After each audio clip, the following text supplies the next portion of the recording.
Hello and welcome to this episode of Wise Human. Today I have with me Erika Johansson, and she is a therapist, theta healer, teacher, and coach that works on shifting your mindset and beliefs so you can live your true full potential and best life. Hello and welcome, Erika.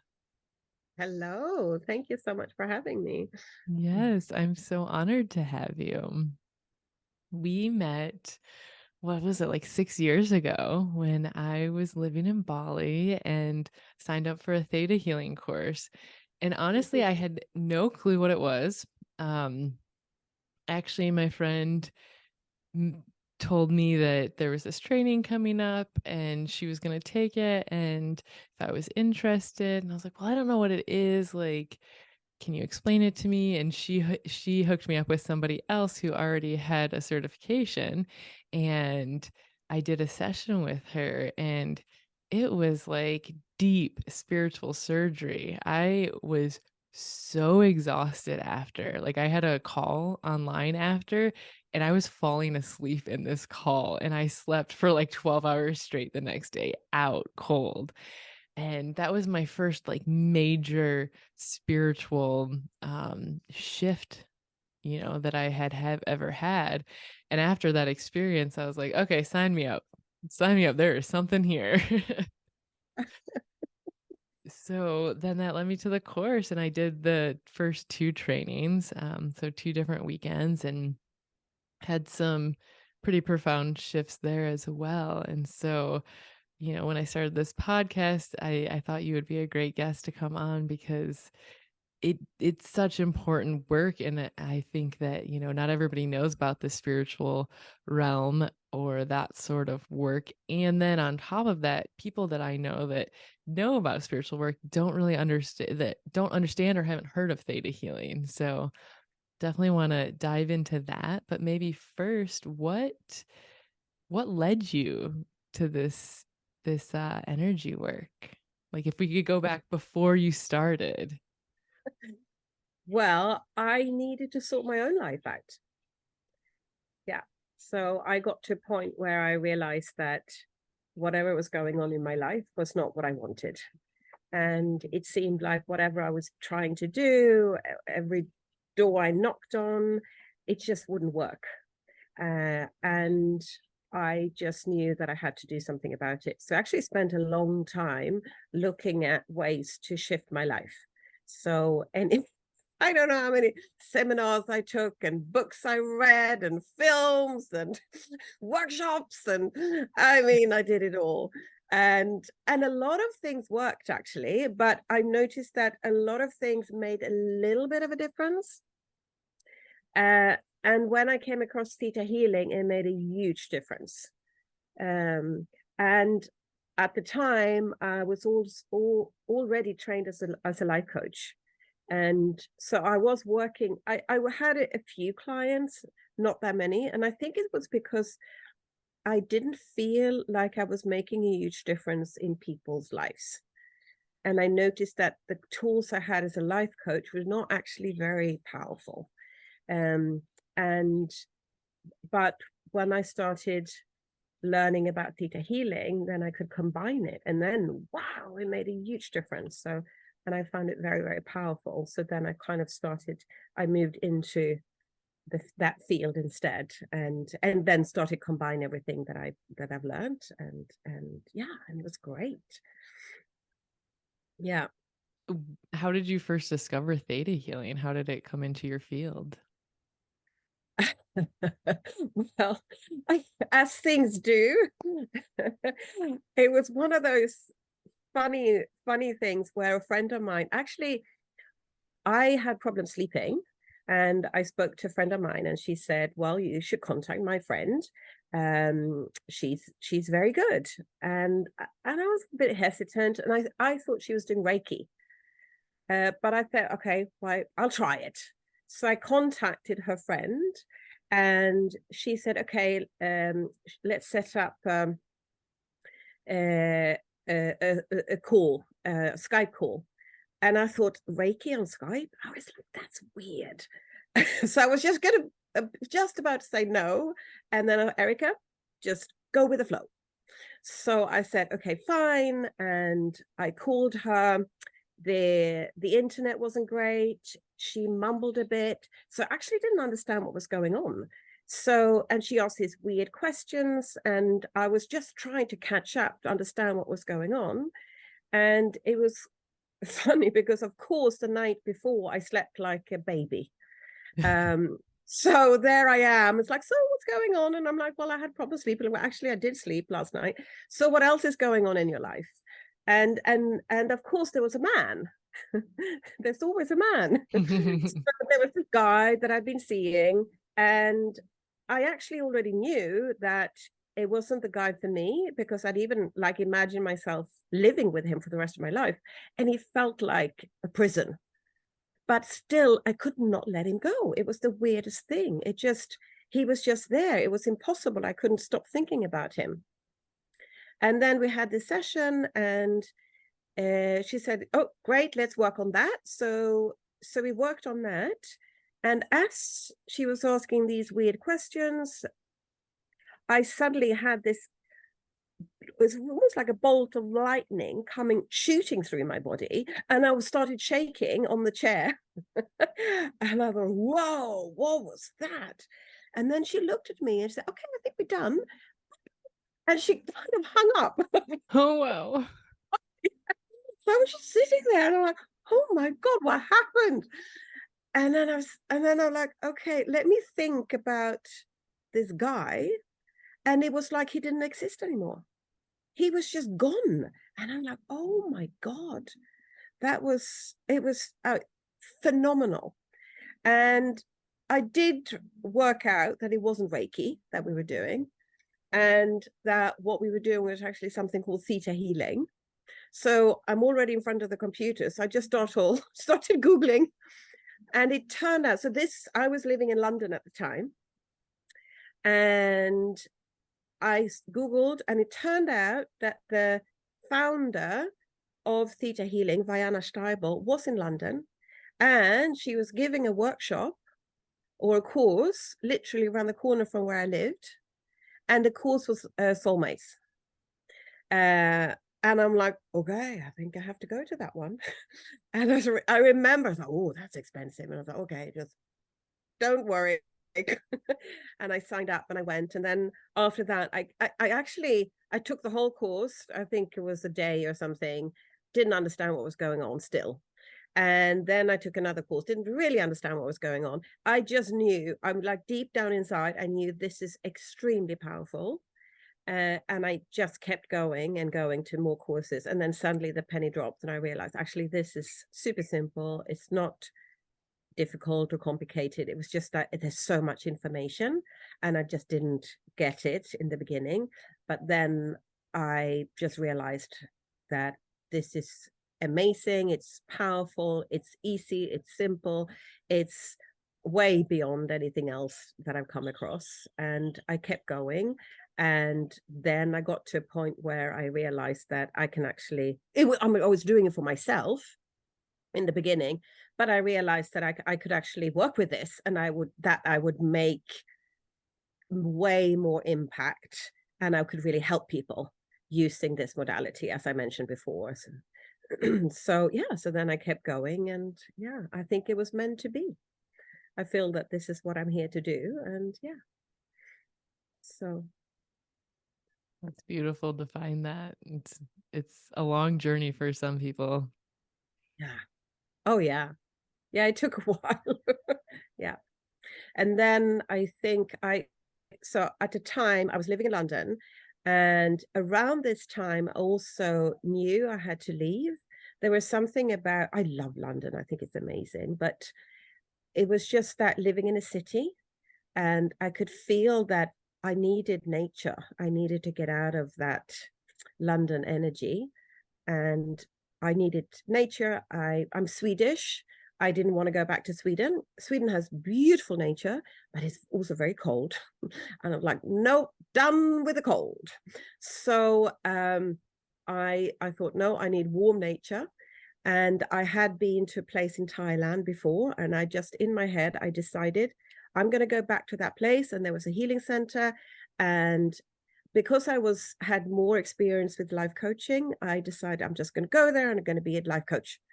And I literally packed up my flat, rented it, or let it, and went to Thailand, and then got there and, hi, here I am.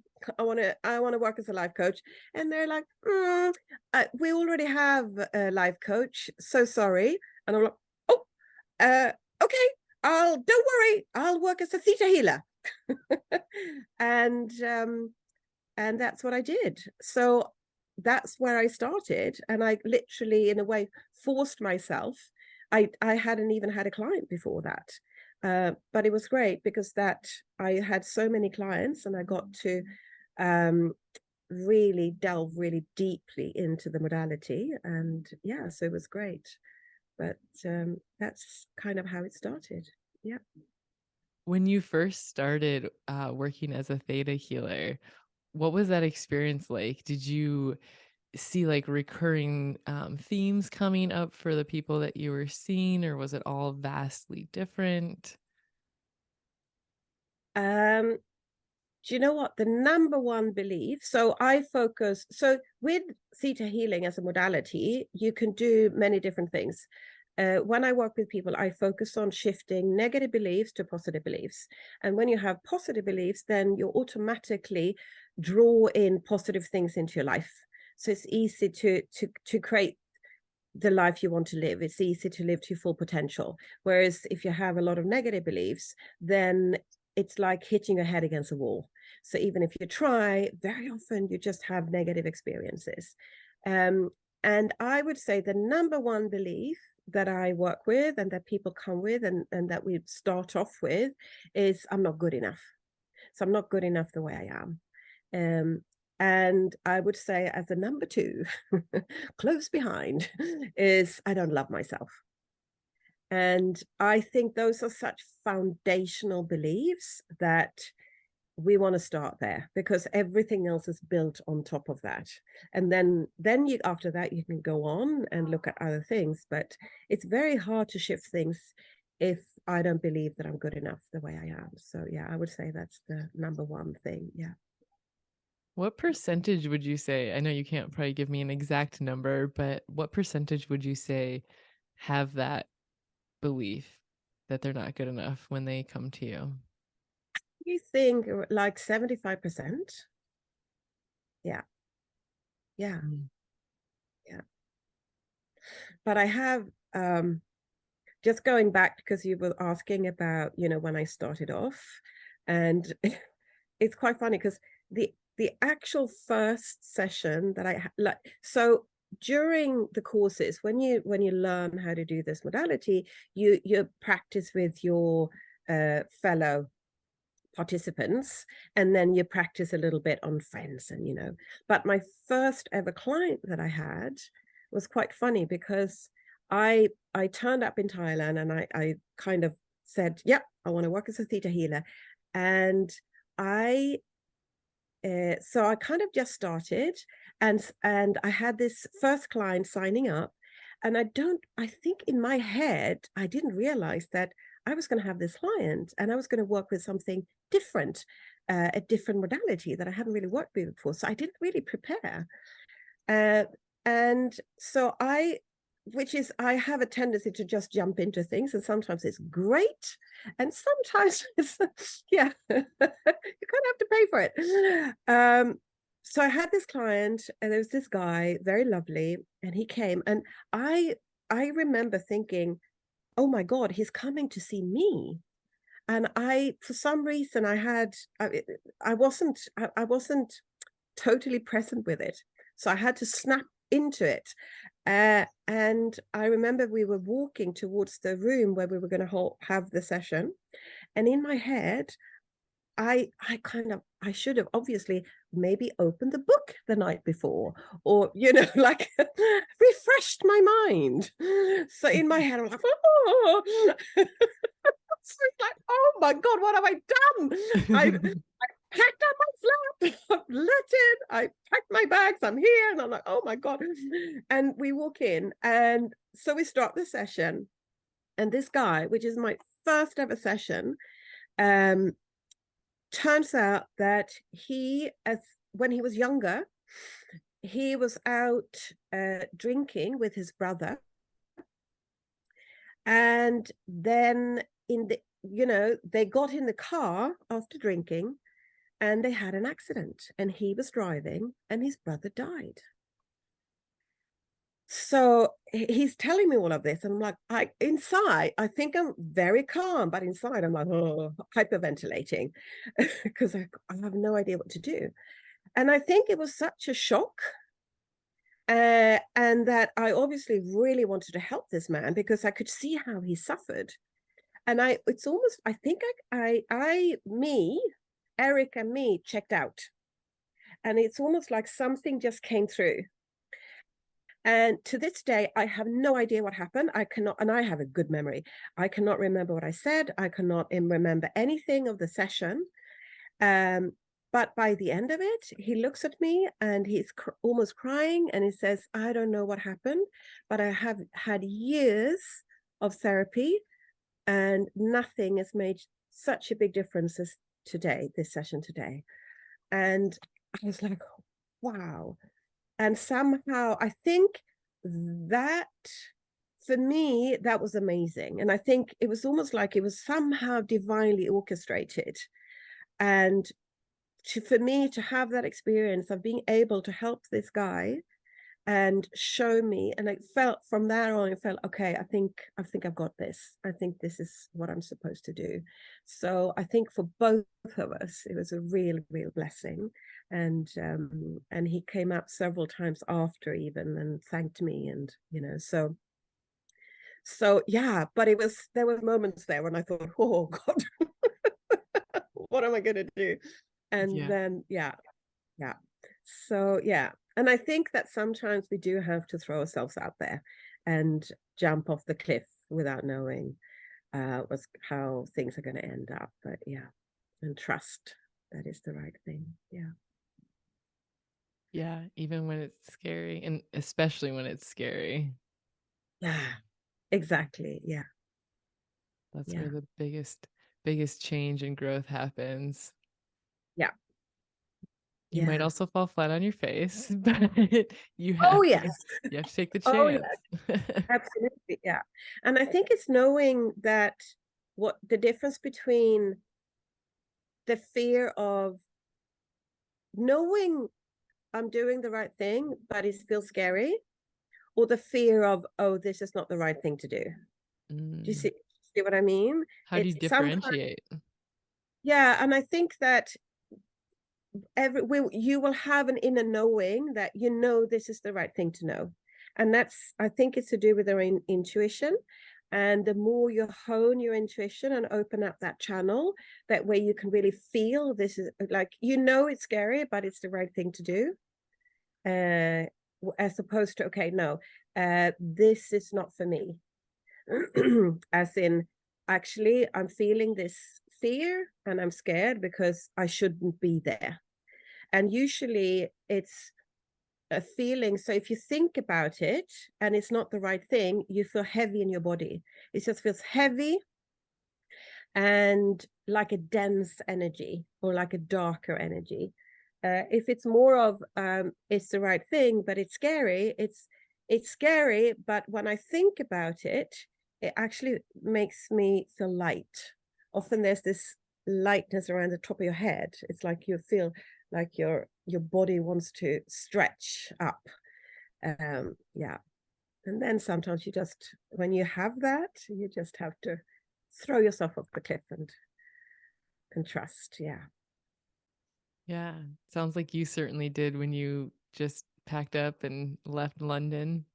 Was that premeditated? Obviously slightly premeditated because you rented out your flat, but how long did you prepare for that beforehand? Or was it a pretty quick shift after your Not, session? yeah, not so long. I started realizing that I had to get out of London, and I noticed that I was aging, like my body was aging suddenly, and I think it was just that living in a big city. And that for me, I think the lack of nature. But then it was quite a quick decision, and what I decided was to go for 6 months. So that's in my head. It was, I'm going to go for 6 months and let's see what happens. But I do remember having a conversation with a friend like a week or so before I was leaving, and I said, I don't know, but I'm thinking about going away for 6 months, but somehow it feels it's going to be longer. And she's like, oh, and that's now 13 years ago or something. And yeah. What were you doing prior to leaving London? Like, what was your way of earning income? I think I've had a few eclectic careers. I did my first ever job was in a bank. My granddad started a factory in the 1940s, and my dad took over. So I started working in the factory. It was, with wood, and it was I was early on, from I was very young. My dad was like out working in the factory. Both me and my brother, we had to help. But then my dad thought that it was very good to work in a bank. So I did, I think, 2, 3 summers in a bank. And I think it was the worst. I was like, I think I must have hated every moment of it. I don't know. I don't know what possessed me, but I guess, yeah, it was supposedly good. Anyhow, after that, I got a job at an advertising agency, which was definitely more my style. And I had a phenomenal time where I worked. So I started off as a secretary, and then I did layouts, and then became more of a photographer. So I was a photographer. Then I got into film. I was working in film. I grew up, my grandmother was a seamstress. My mum made all my clothes, all our clothes. So I grew up making my own clothes, which I loved. So then I got into costume and film and worked with that for many years, as a costume designer and stylist for film and TV. Then I met an Englishman on an airplane to Japan, and fell in love and moved to London. So while in London, I was working a little bit with film. He was in the art world, antiques arts, Asian art. And so I worked a bit, so I worked with him as well. We traveled the world selling antiques, Asian art and antiques, which was very exciting. I then split up for him, stayed in London. I also did interior design and renovations. So for me, a passion has always been design, photography, styling. So yeah, but alongside that, I always had an interest in the spiritual world, personal development. So parallel to that, I got into the life coaching, and then the Theta Healing, and amongst other things. So yeah. So these are the two passions that I've had in my life. Yeah. So, and at the moment I'm doing more of the therapy healing thing and a bit of the designing on the side. So yeah. So what is your practice now? You do coaching with Theta, or is it primarily Theta? I would say it's primarily Theta, but adding in the coaching. So it's a little bit like looking at where you are right now and where you want to go. And then with the Theta, looking back to clear the path so that we can move forward with ease. And then I add in the coaching, which will be more like looking at where you are right now, where do you want to move, and look at setting perhaps action plans, or looking at how we can remove obstacles moving forward or speed up the process. Yeah. And it works great together because Mhm. of so much easier to move forward when all the baggage that we carry with us is gone. Yeah. Do you think you can move forward without clearing that baggage?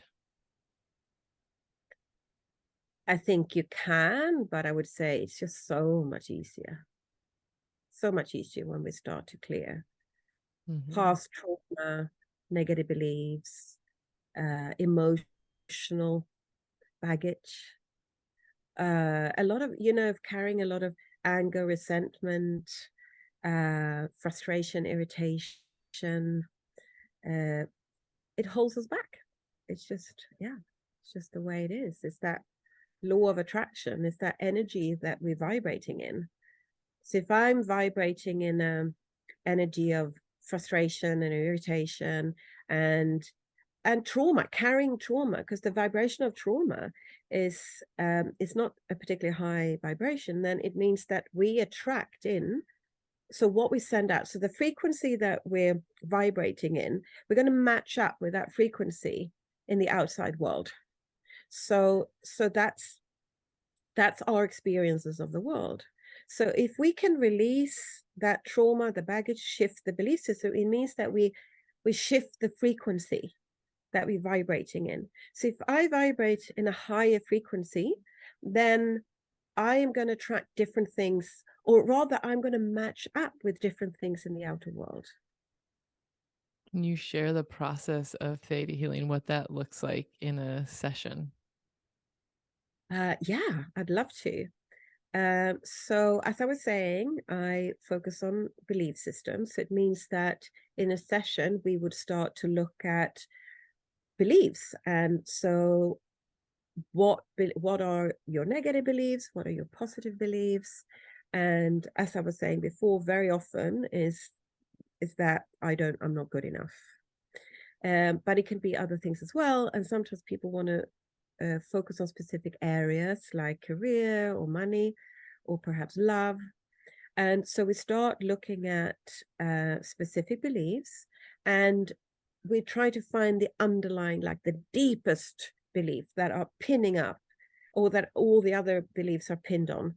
And we do that through, so I will check in and see where the person is at. I will ask questions, tell me how this area is for you, tell me what's going on here. And then we muscle test to make sure that we find the right one to work with. And then we start looking at why this belief is there and what's holding it into place. So if we take the good enough as an example, so of course, if I believe that I'm not good enough, it's not the truth, because everyone is good enough the way they are.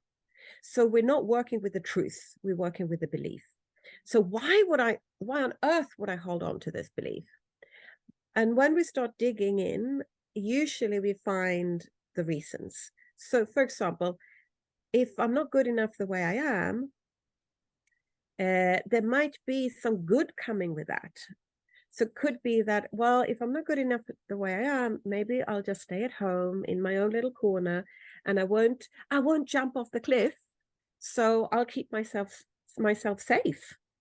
For example, there's also usually fears around different belief systems. So if I am good enough, what happens then? Maybe I have to go out there in the world. People will see me. Maybe they won't like me. Maybe I get hurt. They might criticize me. They might judge me. And all of this is, of course, unconscious. So we're not consciously aware of it. But when it shows up, it becomes very clear that, oh God, I actually don't even want to be good enough, because then maybe I get hurt, maybe I get criticized. Then there's also, I would say, I would almost call it contracts that we have with people. So usually it's our parents. And so, for example, let's say my parents told me my whole life that, well, you're not good enough. Do you think you're good enough? You can't do that. No, never. So I carry this from my parents. My parents have told me, and I would say that in the thousands and thousands of sessions that I've had with clients, there's only a handful of people where their parents were not involved in their beliefs. So it's that common that we get our beliefs from our parents. And of course, it's through the ages of, actually even from conception, not even birth, but from conception to about 7, 8, 9, 10 years of age. And we're like little sponges, and we just take in whatever's going on around us. So if we're being told something or showed something or role model something, maybe my parents didn't think they were good enough, then I'm not going to think that I'm good enough either. So that means that we almost like have a contract. So they have to keep teaching me that I'm not good enough. So we start looking at that, and it could also be school, it could be work, it could be kids at school, or or life itself. It could be ancestors, grandparents. So there's so many things that influence us. And what we do with Theta Healing is we look at that, and then we actually delete these contracts.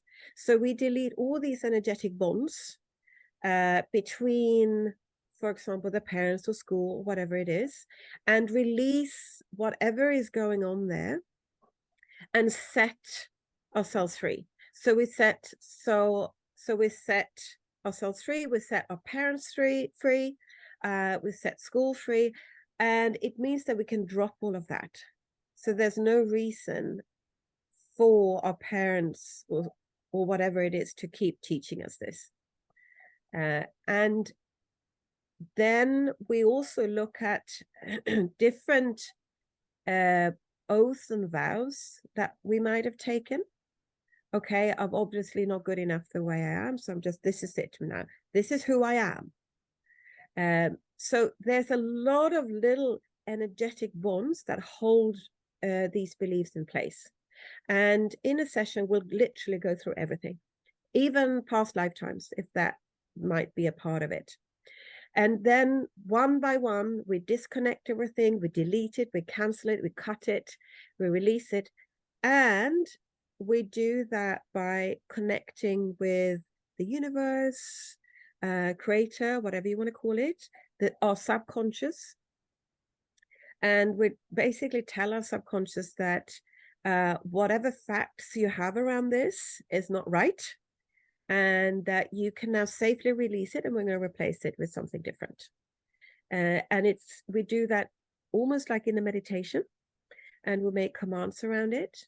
And it's very easy, it's very pain-free. We also release any trauma around it, also pain-free, it's very easy. And then when all of this is shifted, then it's also very easy to shift a negative belief to a positive. And it's kind of done by then. So when people want to shift beliefs and they try to think themselves out of it, you have to put so much effort into it, because one way of shifting a belief is to repeat it, but you would have to repeat it so often that you would have to spend most part of your day for a long time in order to do that. And also it's then very easy to fall back into an old belief. So let's say that I'm starting to feel good enough, and then I go home, visit my parents, and then poof, okay. It's back again.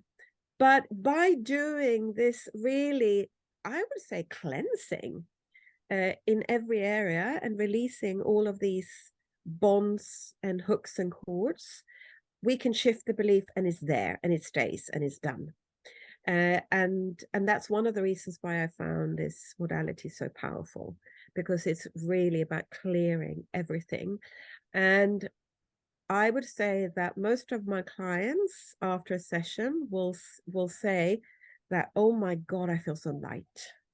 It's that feeling of, wow, it's like a big weight that just came off. And I've also noticed that things start to shift in the world, sometimes straight away, literally, and sometimes in a couple of days, you'll start noticing things. It's like, oh my God, that never used to happen before. And kind of new positive things starts coming into your life. And I think it's just a feeling as well, like you feel so much better. And I think for me, my whole life has changed completely. I mean, basically, I was living in a tiny little flat in London, and now I'm in Bali, and I'm loving my life. And but I would say the biggest difference is actually inside.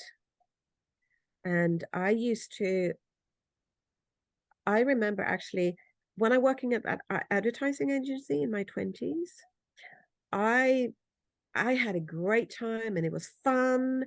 But I was always worried that I would do something wrong, to the point that I would come in the morning and I would sneak in the back door.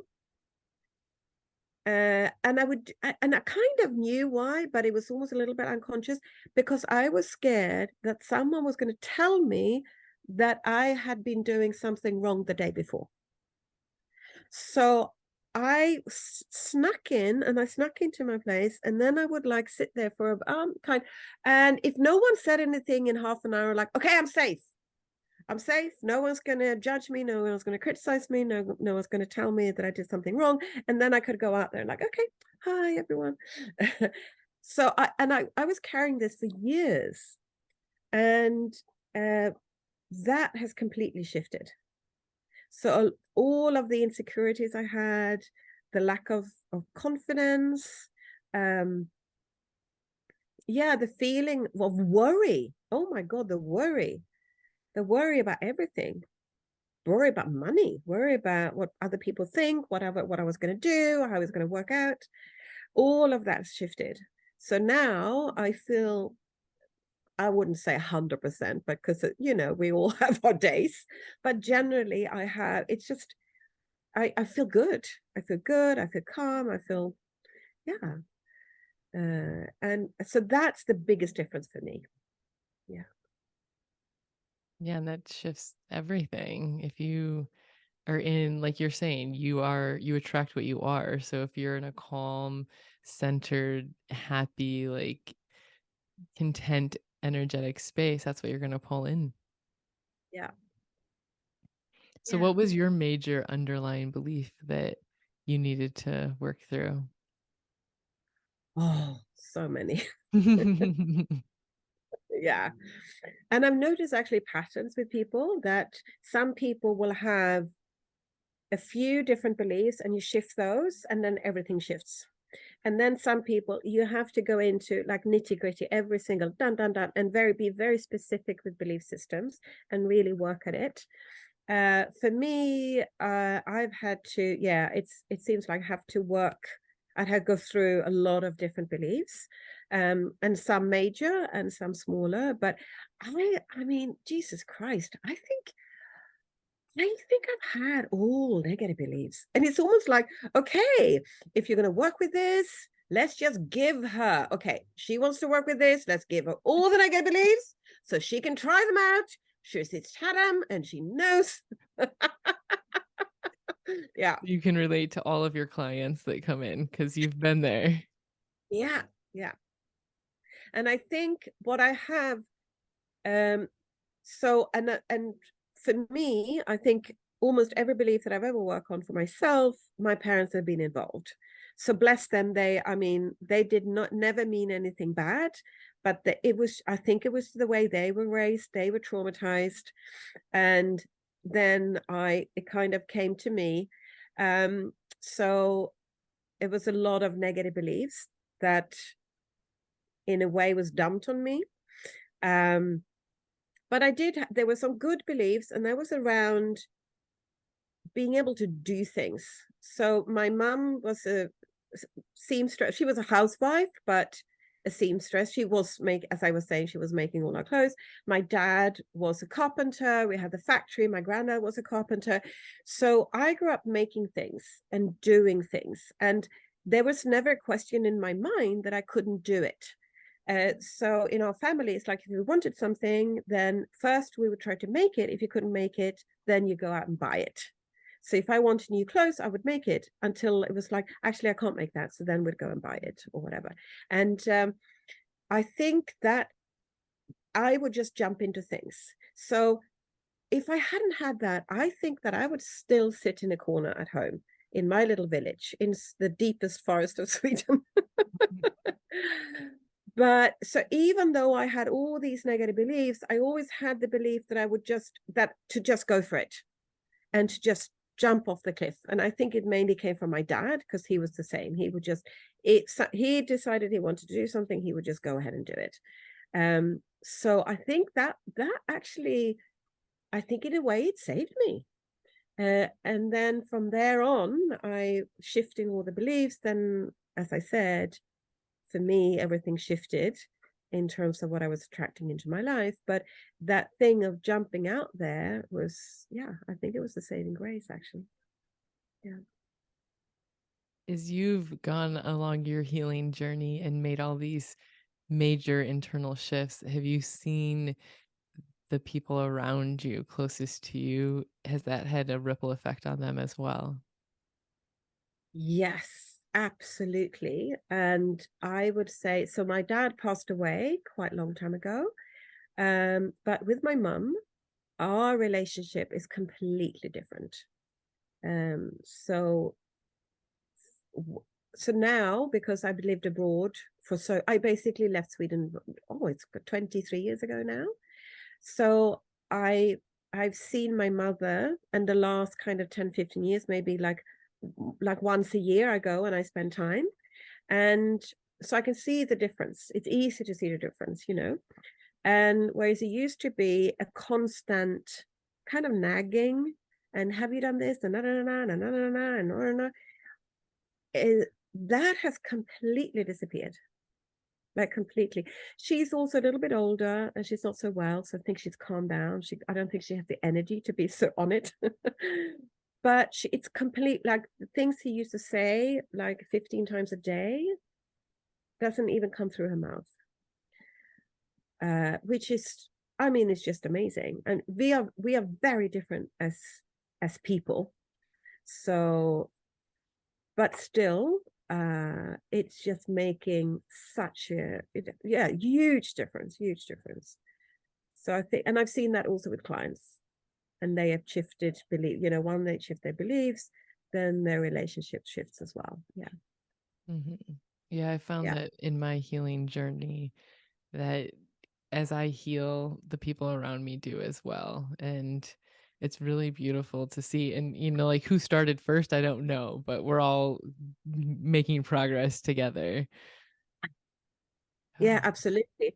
And when you, so in the work I do, so as I was saying, that you start looking at belief systems and where they come from and who showed me, who taught me this. So for example, like parents, by disconnecting that and clearing that, we also heal them. Hmm. So, which is so beautiful, and we heal like the whole family. And what I also see is like we we can cut certain energetic bonds that are going through, negative patterns that are going through our ancestral lines. So we can be the one to stop that and to release that for the whole ancestral line and shift everything. Yeah. So yeah, so absolutely. If you do work for yourself, you will do work for all the people around you. And I think it's Yeah. so important, especially if you want to have kids and future generations in the lineage, to do as much work as you can before you birth another being into this world. Because then it's so Absolutely. much easier for them. It's so much less work that they have to do. Kids inevitably end up having to clear a lot of the stuff their parents couldn't or Yeah. didn't want to or were unaware of. Yeah. Absolutely. Absolutely. That is so true. That is so true. Yeah. I'm Yeah. curious if you have seen with yourself and with clients when you have sessions with them and you clear a belief, is it gone for good, or do you see um with some people that it's still there and there's more work required to really eliminate that belief? Most of the time it's clear, it's done. Sometimes people are not ready to let go. And they kind of they want to let go, but they're not ready to let go. So even if, yeah, basically they pull things back. And it can be that it's a comfort thing, that they're comfortable with being where they are. Or it can be that, for example, the relationship with the family is so strong and the dynamic that they can't let go of it, for example. Or it could also be that everything has not been cleared. So when I mentioned we look at where did it come from, maybe, and also like previous lifetime, or any kind of oaths or vows I've taken, or the benefits I'm getting from holding on to a negative belief. So if we don't go through all of that, then it can pop back. So this is why I started off doing shorter sessions in the beginning, but now I do longer sessions because I really want to make sure that we go through everything and basically lift every stone to make sure that we cover everything so that the belief stays, the positive belief stays there. But it can happen. Yeah, it can happen. So, yeah. Mhm. And can you talk about the gifts? I remember when we were doing Theta that you always want to like thank the gifts that were there and keep the gifts as you eliminate that limiting belief and replace it. Yeah, absolutely. So generally, if we're looking at shifting a negative belief to a positive, there will be a gift in holding on to the negative. So it can be, okay, so let's take a belief as an example. I can't be successful. So maybe I can't be successful. It's not safe to be successful. It's not possible. Then what happens is that I'm working very hard to become successful, but somehow it's never really working. And if we start looking at the gifts of then not being successful, it often has to do with safety. So it's like, if I'm successful, so let's look at the fears. Okay, so what could be fears be around being successful? Because if you just unconsciously or consciously think about the belief of being successful, it's like, it would be great, wouldn't it be great to be successful? But actually, if we pull a little bit and we dig a little bit deeper, it's like, oh, well, hang on, if I'm successful, maybe I have to work really hard. So I have to work constantly and I'll be overwhelmed.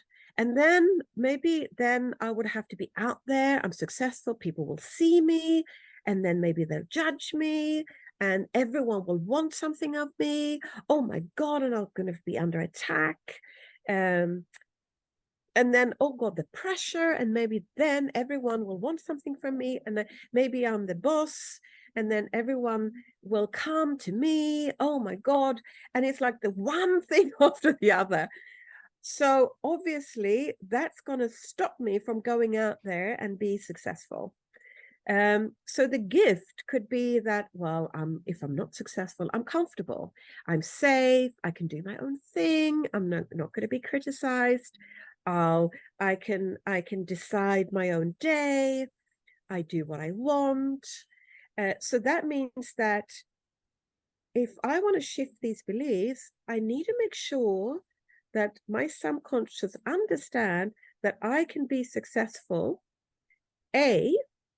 without being overwhelmed, without burnout, which is a big thing, Yep, without I'm being attacked. just recently Yeah, dealing with that. So yes. yeah, yeah, exactly. And without constantly being exhausted, without everyone pulling at you.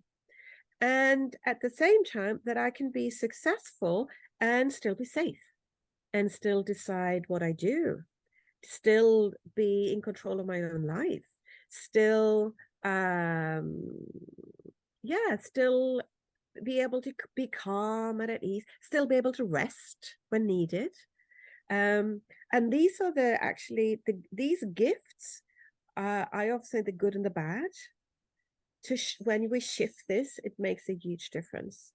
So for anyone listening to this, if there is something that you want to do or a belief that you want to shift, if you look at your unconscious fears around doing it or having it, And you also look at the benefits, the good about keeping you where you're at, and then literally tell yourself that I can have this, I can be successful, or I can have this, or I can do this with all the good stuff, without the bad stuff. Then you'll notice that it's going to be way easier to achieve whatever it is that you want to achieve, or be who you want to be. Yeah. Mm-hmm.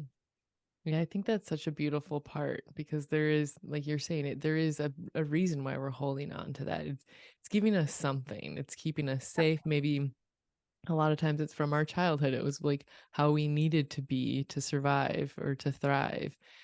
And so to be able to keep those, but also move forward in the direction we actually want to, with shifting the belief. Absolutely. And when you said that, I was just thinking about, for example, beliefs around love.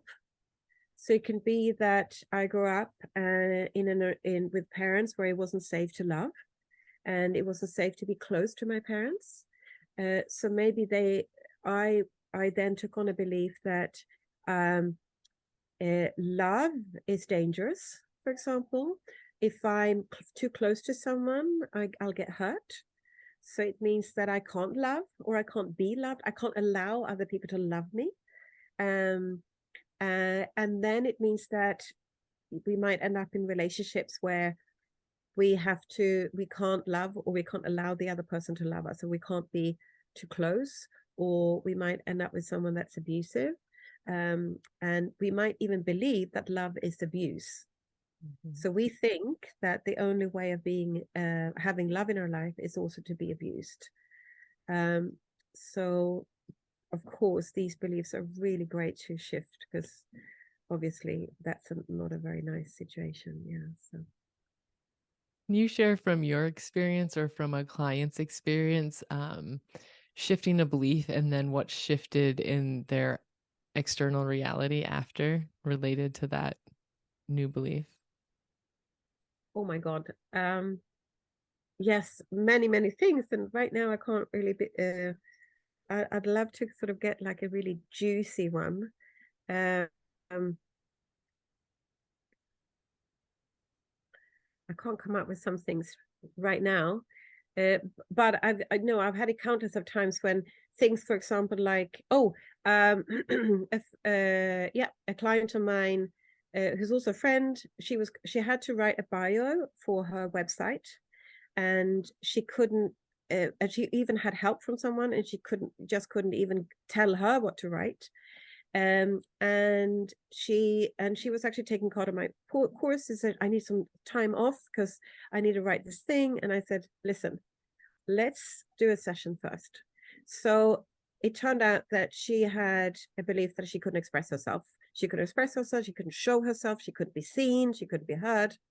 So we worked on that, and we shifted that. And she straight away went home, wrote the bio in like 15 minutes, and sent it off to that person, the copywriter who was going to help her. And she said, I don't know why you need my help, but this is perfect. Uh, so, Wow. so yeah, so that's kind of a small thing, but I like it because it just was so immediate.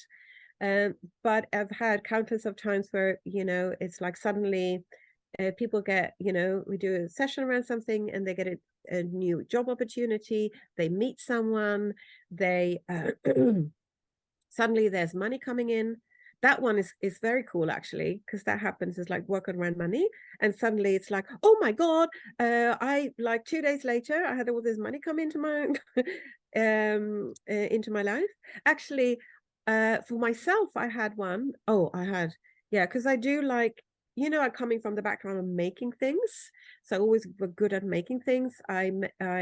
My flat in London, I did my own kitchen. I literally tiled my own kitchen, I renovated the whole flat myself. And I turned out that I had a belief that I believed that it was more fun and creative to try to make money than actually have money. And it Interesting. was, yeah, isn't it? And it was more fun and creative to try to find a soulmate or partner than actually to have one. And I had to check like all areas of my life, and it was like that, that journey, the journey of I'm like figuring things out and trying it and going there, and it's exciting. And but if that's more exciting than actually having the goal or what it is we want, then we're never going to get there. So when I shifted that, I actually my income increased 5 times without me changing what I was doing. I was literally just doing the same thing, and suddenly there was just all this money in my account.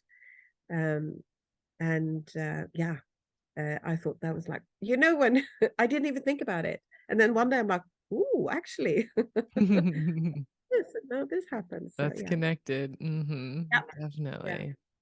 Yeah. Yeah. Wow. Wow. Such beautiful stories and examples of the power of this work and really Yeah. shifting beliefs and how our beliefs create a reality. Yeah. Yeah. Yeah. So, what is next for you? Well, personally, I'm building a house, which I'm very excited about.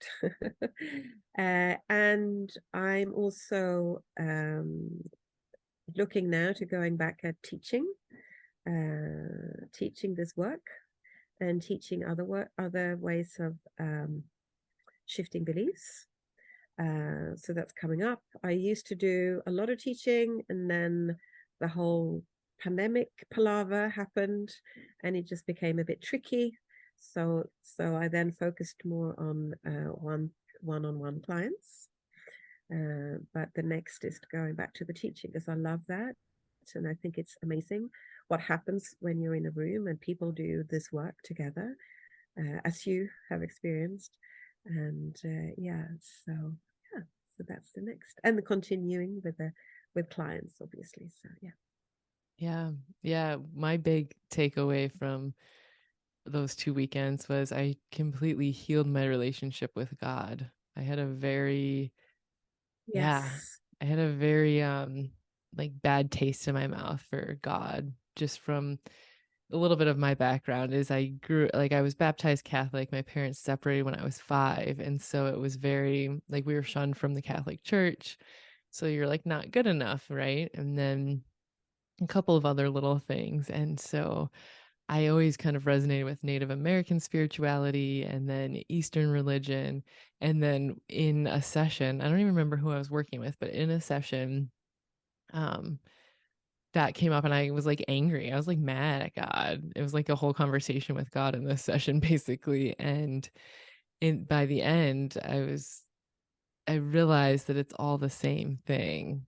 Like it's all of the things, whether it's your higher self, the universe, God, Allah, spirit source, like it's all the same, just packaged in different ways for different people to receive it. So yeah, that was a big one. That was huge shift for Wow, I'm me. so happy about that. Yeah. Yeah, Yeah. because that is a big one. Because if we're not in alignment and connected to, as you say, whatever we want to call it, the universe, it's very hard to have a flow in life. hmm Yeah. Yeah. So Yeah. thank you for facilitating Oh, that. that's so welcome. Yeah, I'm so glad. Yeah. Yeah. Yeah, and actually same thing with life, because very often we think that life has showed us that we're not good enough, or life has showed us we can't have this or that, or I'm not worthy, or I can't move forward in life. And life, we're part of life. So then we have this weird relationship with life, and we're resenting life. And when we shift that makes a huge difference. Yeah. Yeah. Because if you're resenting life, you're really resenting yourself. Exactly. Exactly. Yeah. Yeah. Mm-hmm. And I had with God, I had similar to you. Maybe not that strong, but I was not very keen on God. Yeah. Mm-hmm. And I had a client once who she was a Muslim. So when we were working, and I said, would you like to use Allah as a word for a higher power? I said, yes, please. She was very devout, and yeah, so we worked and we had a couple of sessions, and then she came back to me and she said, "Oh my God, I feel amazing, and I can't believe." And this shift. I told everyone.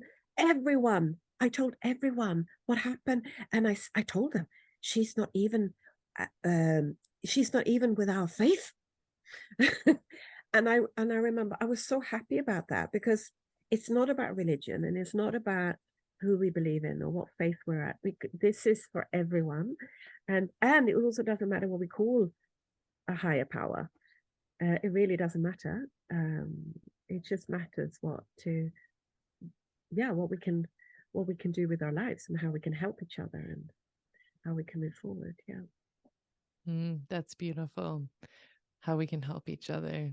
That's what it's all about. And I think we've gotten so far away from it. But yeah, we're in this together. And I think the more that for me that I am of service and helping other people, the better I feel about life. Yeah. I have a few Yeah. final questions for you. We're getting to our time. What is the best advice you've ever been given? But one comes to mind. A teacher told me, analyzing equals paralyzing. And I would like to add, over analyzing equals paralyzing. Mm, yeah, And I don't know why it came to mind, but yeah. it's what needed to come through right now for me, for you, for somebody. What is your current mantra or motto? Um, at the moment, ease and happiness. Yeah. So we've got quite a lot of stuff going on here, and I want to make sure. And Bali is not always the easiest place to get things done, or they operate in a different way. I, So right now is that everything comes with ease, and moving forward with happiness. Yeah. if you could tell everybody in the world one thing, what would it be? Love yourselves. Yeah. Hmm.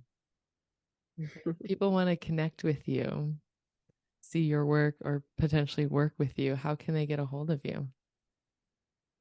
um They are so welcome to send me an email on info@clearandlight.com. My website is something happened to it. I don't really know. It's under construction. It's coming up, but info at Clear and Light, Instagram Clear and Light, Facebook Clear and Light.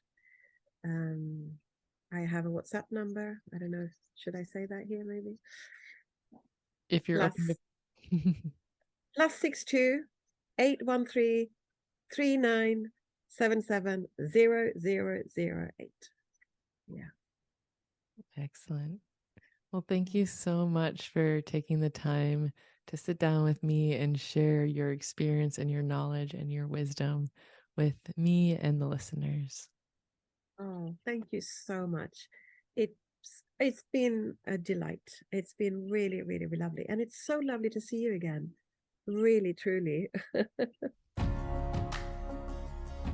If you enjoyed this episode or found value in it, I invite you to leave a 5-star review, or share with a friend. And be sure to subscribe so you don't miss future episodes.